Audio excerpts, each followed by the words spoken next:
Olá, que a graça e a paz do nosso Deus continuem preenchendo o nosso ser e o nosso coração. Hoje nós estamos no 7º dia do nosso projeto de oração pela nossa família. Firmes e confiantes, porque o nosso Deus, Ele nunca falhou, Ele não falha e nunca falhará. Aleluia! E hoje, o tema do nosso estudo foi o investimento seguro para a família. Você está investindo na sua família? Dedicando tempo? Talentos? Pois bem, hoje no nosso estudo nós aprendemos o quanto é importante nós deixarmos o egoísmo de lado, pararmos de olhar apenas para o nosso próprio umbigo e pensar nas pessoas que estão à nossa volta mais necessitadas do que nós. E todos nós podemos fazer um pouco para ajudar o nosso semelhante. Desta forma, a nossa família deve pensar assim, em conjunto, como uma equipe. Podemos fazer algo para ajudar as pessoas à nossa volta. E devemos fazer. As crianças devem ser ensinadas e estimuladas a também contribuir para o bem comum. No nosso motivo de oração de hoje, nós devemos orar para que você e sua família coloque Deus em primeiro lugar nas questões financeiras e sejam sempre fiéis nos dízimos e nas ofertas. Por quê? Porque tudo que nós recebemos vem de Deus para nós. São as bênçãos de Deus em nossas vidas. Portanto, uma parte desse todo que recebemos não pertence a nós. Foi a única coisa que Deus nos pediu, que é chamado de dízimo, 10% de toda a nossa renda. E as nossas ofertas, elas são voluntárias, são baseadas no que o nosso coração sente o desejo de agradecer a Deus. Então, ensine os seus filhos a devolverem os dízimos e ofertas sistematicamente. As nossas crianças devem ser estimuladas a produzir também fundos. Não que vamos estimular as crianças a um trabalho infantil, exploração, etc. Mas no que elas puderem também fazer para arrecadar o seu próprio dinheiro para devolver o seu próprio dízimo, elas devem ser estimuladas a fazer, certo? Devemos continuar orando pelos nossos 5 amigos ou 5 familiares específicos que nós gostaríamos de ver na presença do Senhor ou que gostaríamos que voltasse à presença do Senhor. E neste momento nós vamos orar por estas pessoas que tanto amamos. Vamos então interceder a Deus. Paizinho querido e Pai de amor, louvado, exaltado e engrandecido é o Teu nome para todo sempre. Mais uma vez, em atitude de perseverança, em atitude de humilhação e súplica, nós clamamos pelos nossos familiares. Senhor, abençoa cada nome da nossa lista de oração. O Senhor já conhece cada uma dessas pessoas. O Senhor contempla neste momento cada uma dessas pessoas. O Senhor sabe exatamente onde cada uma dessas pessoas se encontra e o Senhor é o único que pode alcançar a todas elas de uma só vez. Louvado, exaltado e engrandecido tu és, tu eras e tu sempre serás, por este teu poder que é incomparável. E mesmo sendo tão poderoso, o Senhor ainda se preocupa conosco, miseráveis pecadores. Pai, em nome de Jesus Cristo, abençoa a nossa família, abençoa a nossa casa. Derrama, Senhor Deus, uma porção do Teu Espírito Santo na vida de cada um dos nossos entes queridos, Senhor, transformando estas vidas para a honra e glória do Teu santo nome, trazendo-os para perto de Ti. Coloca no coração dele um desejo ardente de Te conhecer, de descobrir o Deus maravilhoso que Tu és e descobrir os milagres e maravilhas que o Senhor pode realizar na vida deles e através da vida deles. Esse é o nosso pedido, Senhor. Conforta, consola os que estão desalentados neste momento.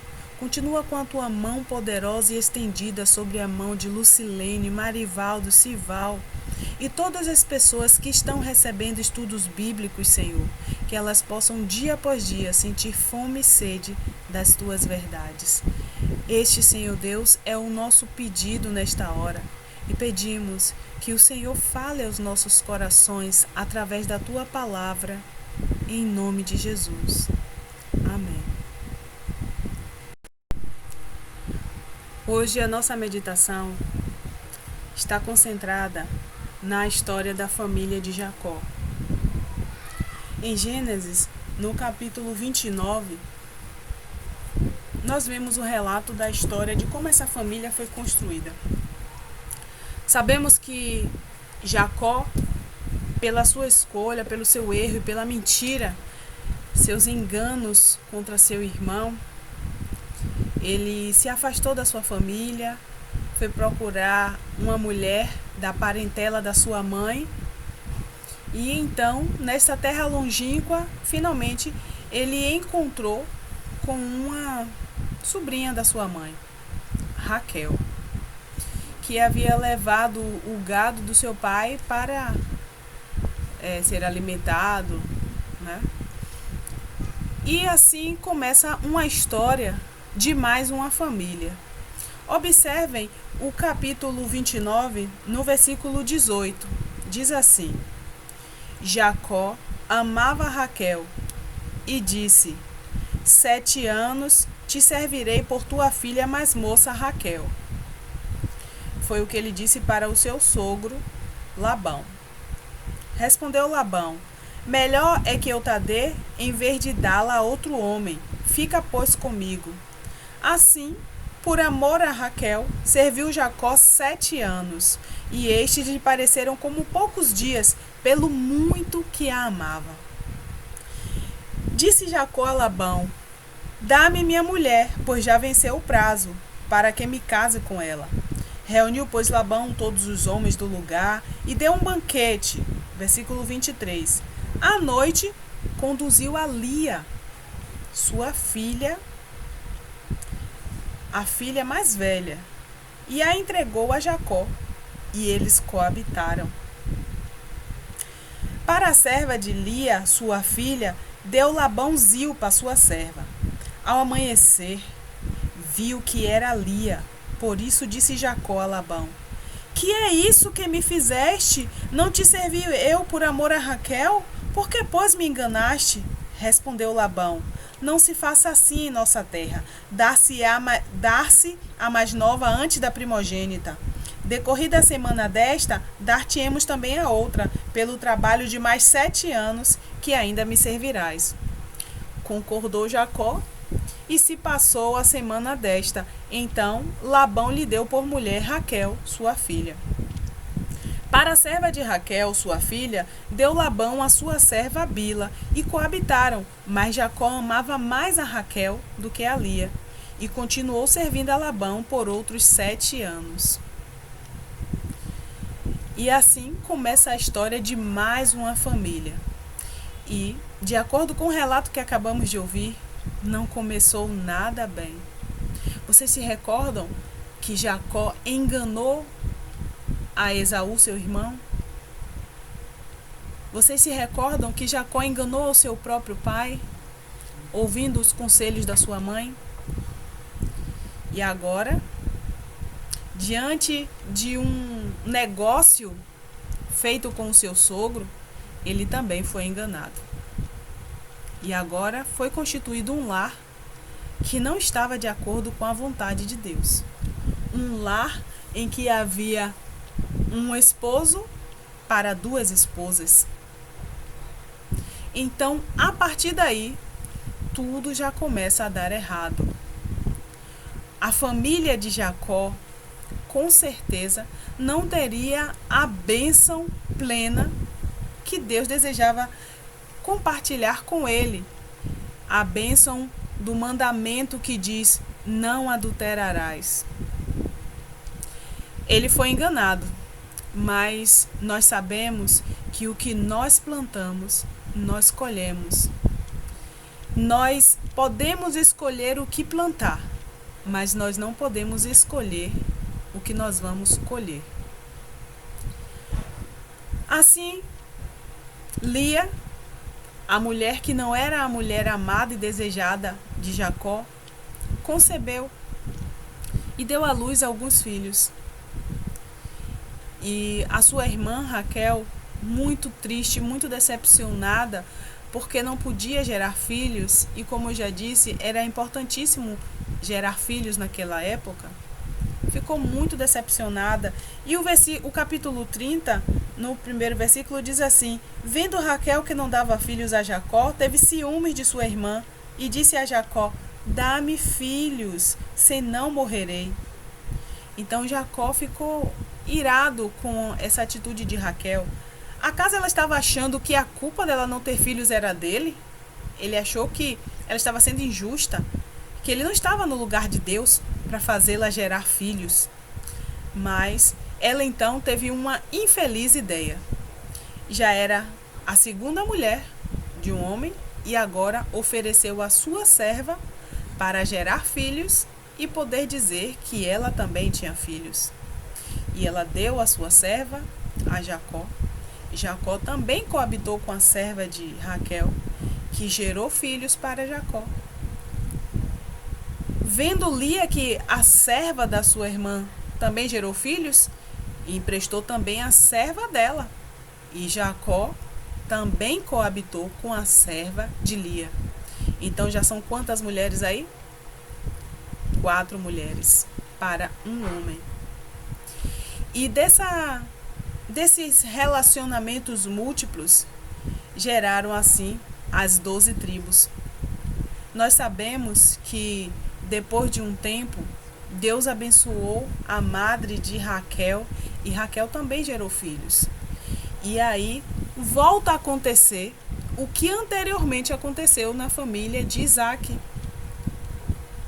Jacó também tinha filhos preferidos. Jacó amava mais a um filho do que o outro. E o relato bíblico diz que aqueles irmãos odiavam o filho preferido de Jacó. E se isso acontecia, o clima, o relacionamento certamente não era tranquilo, amistoso, saudável e feliz.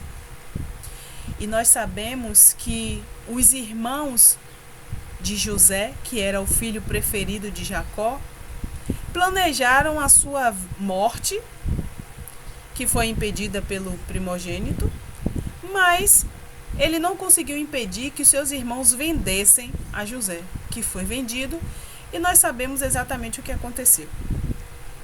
Mas Jacó, ele sofreu muitíssimo por não poder conviver com seu filho durante muitos anos, período em que estava vendido para uma outra terra desconhecida. Nós podemos comprovar com estas histórias que temos analisado que a família é sempre o alvo dos ataques do inimigo. O inimigo não deseja ver famílias saudáveis, ele deseja destruir como pode uma família fundamentada nos planos de Deus. Porque uma família solidificada na vontade de Deus, ela é uma família forte. Ela é uma família que vence barreiras e obstáculos junto, unida. Porque tem a bênção plena de Deus. E se a sua família está passando por problemas como estes, essa desestruturação, hoje é o dia de você apresentar a sua família no altar do Senhor. Deus deseja abençoar a sua família. Deus deseja restaurar a sua família. Ele deseja concretizar os seus sonhos. Nós podemos ver que as escolhas dos nossos pais nos afetam diretamente. Se nós não estivermos alicerçados num relacionamento íntimo e sincero com Deus, os erros que os nossos pais cometeram no passado também vão interferir na nossa vida presente e futura. Eu abro um parêntese aqui para continuar a história da vida da minha família. Quando eu tinha 14 anos de idade, eu recebi a visita de Jorge, que agora frequenta a igreja do Final de Linha do Uruguai. Ele estava participando de um projeto da Igreja Adventista do Sétimo Dia, que na ocasião era um projeto mundial. Em todo o mundo estava acontecendo o mesmo projeto. E a primeira etapa do projeto era ir de porta em porta, convidando as pessoas para estarem presentes na igreja. Acho que faltava um mês para o início do projeto. E ele saiu de porta em porta convidando pessoas. E ele encontrou a porta onde eu morava, que na época era a última casa da palafita. E ele chegou, chamou. Quando eu abri a porta que fui atender, ele apresentou os projetos que a igreja tinha, o Clube de Desbravadores, curso de culinária, curso disso, curso daquilo, e também o estudo bíblico. Ele disse qual seria a data do evento e eu fiquei muito interessada. Eu gostei muito porque ele falou do Clube de Desbravadores e era o meu sonho de criança participar dos Bandeirantes, um grupo de escoteiros. Eu não conhecia os Desbravadores. E para me explicar o que era o Clube de Desbravadores, ele falou dos escoteiros. Então, eu me interessei muito e fiquei aguardando ansiosamente o dia chegar. O dia chegou, eu fui a primeira pessoa a chegar na igreja, cheguei cedinho e aguardei as coisas acontecerem. E foi muito especial para mim.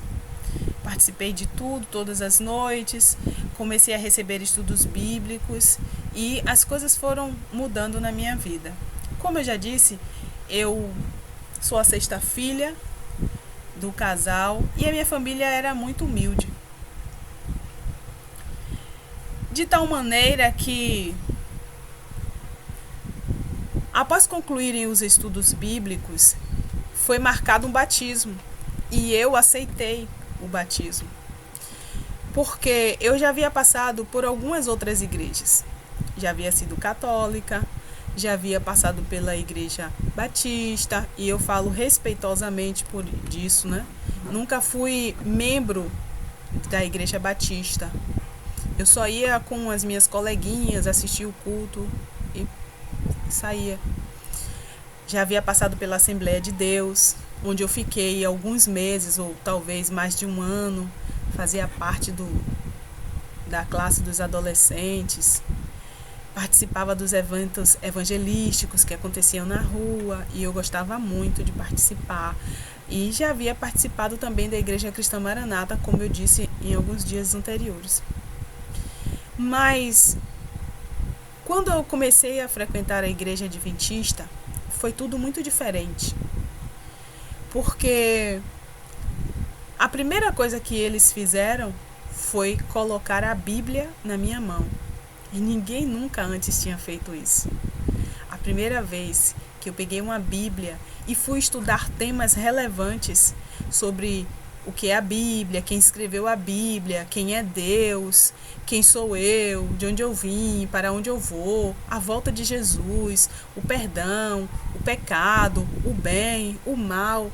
E isso me fez enriquecer muitíssimo o meu conhecimento. E eu fiquei presa à palavra de Deus desde o momento em que comecei a estudar verdadeiramente a palavra de Deus. Eu me encantei, eu me apaixonei. E eu decidi me batizar. Informei a minha mãe. O Jorge, que me deu estudos bíblicos, ele conversou com a minha mãe sobre o batismo. E a minha mãe autorizou. Eu fiquei muito feliz, porque eu só tinha 14 anos e eu preciso da autorização dos meus pais para ser batizada. Quando chegou o dia do batismo, que aconteceu num sábado pela manhã, eu não tinha uma roupa nova para vestir. E eu fiquei muito triste porque eu procurava alguma coisa para vestir, eu não tinha uma roupa para vestir para o meu batismo. E a minha mãe disse: você não vai porque você não tem roupa para vestir. E eu comecei a chorar, eu queria ir de qualquer jeito. Eu comecei a mexer nas coisas da minha irmã mais velha, procurando uma roupa que desse em mim para eu ir para a igreja, mas eu não achava uma roupa para eu ir para a igreja.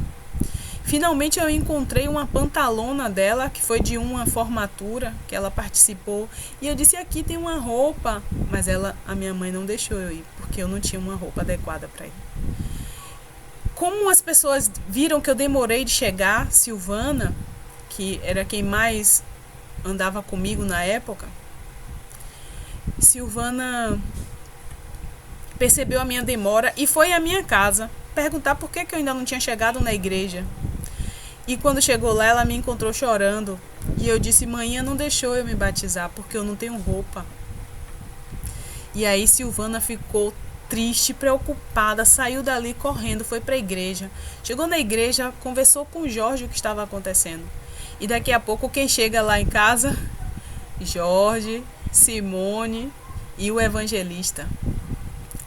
E aí conversaram com a minha mãe e a minha mãe me deu a autorização para eu ir com a pantalona que eu encontrei. Imagine que naquela época as pessoas só vestiam saias, né? Que hoje em dia a gente ainda vê pessoas de calça na igreja. Mas naquela época só vestiam saia. E eu levei, a única roupa que eu tinha era uma pantalona. Fiquem sabendo que no dia do meu batismo eu estava de calça. Mas era bem folgada, não dava para perceber que era uma calça. E eu louvo a Deus porque eu desci as águas batismais. E a partir dali começaram a surgir alguns conflitos. Eu era a única adventista na minha casa. E a minha mãe não entendia, porque eu tomei estudos bíblicos. Ela não sabia o que eu havia aprendido. Quando eu falava sobre o sábado, que eu não podia comprar, não podia vender, ela não entendia. E nessa época, ela era católica, ela bebia de vez em quando dentro de casa ou então na casa de uma amiga. E ela queria que eu fosse comprar cerveja, eu não queria comprar cerveja mais. E a nossa comida já era limitada. Então, imagine uma pessoa de uma família humilde ainda escolher o que comer. Na cabeça da minha mãe era isso que acontecia. Mas tinha algo que me motivava, que me inspirava a prosseguir. Eram os problemas familiares. Eu via minha família sofrendo e eu via somente em Deus a solução para aqueles problemas. Então eu orava e intercedia. Eu havia aprendido na igreja que a minha oração pela minha família traria a minha família toda à presença do Senhor. E era o meu sonho ver a minha família unida e feliz na igreja, como as outras famílias que estavam ali na igreja, todos os cultos. Eu sonhava em ver a minha família na presença do Senhor. E eu orava muito, orava incessantemente pela minha família, mas era eu sozinha. Depois de 2 anos, a minha mãe voltou para a igreja Assembleia de Deus, que ela havia deixado de ir por conta de a gente chegar na igreja e de repente tem alguém olhando pra gente e começa a cochichar no ouvido do outro e dá aquela risadinha. Isso atrapalha a reverência na igreja e atrapalha também a comunhão dos irmãos. E quando isso aconteceu com a minha mãe, nós estávamos frequentando a Assembleia de Deus e ela achou que as pessoas na igreja estavam falando mal dela porque ela estava de calça e ela parou de ir para a igreja. Então, quando eu me tornei adventista, depois de 2 anos, a minha mãe aceitou a Jesus na igreja Assembleia de Deus e a partir daí nós tínhamos agora 2 pessoas que intercediam dentro de casa pela família, eu e a minha mãe. As lutas não diminuíram, as lutas se intensificaram muitíssimo dentro do nosso lar. O meu pai, ele perseguia a minha mãe, perseguia no trabalho, perseguia na igreja, perseguia em casa e era muito difícil. Nós sofríamos muito com a forma como o meu pai se comportava. E eu orava para que ele aceitasse a Jesus mas ele bebia e procurava confusão constantemente. E por conta disso, eu fui me fortalecendo na fé. Eu buscava cada vez mais a presença de Deus. Eu havia aprendido que eu era a luz do meu lar. E a minha luz precisava brilhar. Então, por conta disso, eu orava, vivia minha vida, mas confiante de que Deus estava ouvindo as minhas orações. E Deus é maravilhoso, porque agora eu já não estava mais sozinha, já tinha minha mãe.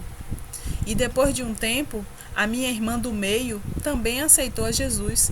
E graças a Deus, eu tive uma companheira agora da mesma igreja. Ela aceitou a Jesus junto com o seu namorado, que se tornou seu esposo, e gerou uma filhinha. Então agora nós tínhamos 4 pessoas na igreja adventista. E eu agradecia, louvava, exaltava o nome de Deus por essa bênção na minha família. E continuava intercedendo pelos demais. Amanhã eu quero contar mais sobre o agir de Deus na vida da minha família. Mas eu te digo uma coisa: os problemas vivenciados pelo meu pai e minha mãe me afetaram muitíssimo no meu relacionamento, nos meus relacionamentos. Eu tive dificuldade em me relacionar com pessoas. E esses problemas familiares, um relacionamento doentio, um relacionamento ciumento que eu vivenciava do meu pai, acabou mexendo também comigo, não somente comigo, mas com todos os meus irmãos. Assim também foi na vida de Jacó. O que ele viu acontecer na vida de Abraão e Isaac, também ele viu acontecer na sua família. A falta de relacionamento comum entre os seus filhos, ou o relacionamento que deveria ser apenas com uma mulher, acabou envolvendo outras, acabou afetando de uma geração para outra geração. Então hoje nós precisamos colocar na nossa mente que as nossas escolhas afetam diretamente a vida do outro, a vida dos nossos filhos, a vida dos nossos irmãos. E hoje você tem a responsabilidade de parar, pensar: o que você tem feito da sua vida?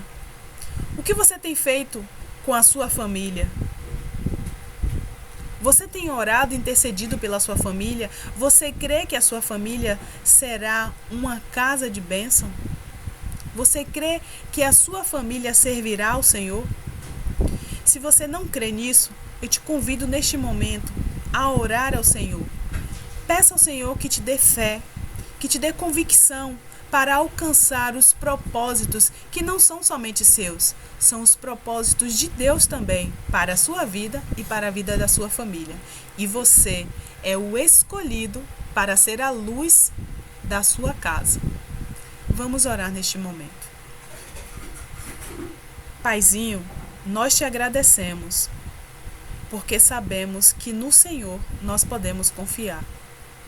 Às vezes, Senhor, temos nos desviado dos teus planos para a nossa vida, mas nós confiamos que as tuas promessas são fiéis e verdadeiras e que há sempre tempo para nos arrependermos, voltarmos à tua presença e consertarmos os erros que nós praticamos. Por favor, Senhor, que a tua presença na nossa família seja a bênção maior que almejamos e a certeza de que a fé que só o Senhor coloca no nosso coração nos moverá a lutar pelas pessoas que amamos. Portanto, Senhor, mais uma vez te apresentamos a vida da nossa família e clamamos pelo poder que há no sangue de Jesus, que o Senhor abençoe cada membro da nossa família, da nossa casa, em nome de Jesus. Em nome de Jesus. Amém. E você? Já ligou para as pessoas da sua família e disse o quanto elas são especiais e o quanto você as ama? faça isso agora. Deus abençoe a sua família, em nome de Jesus.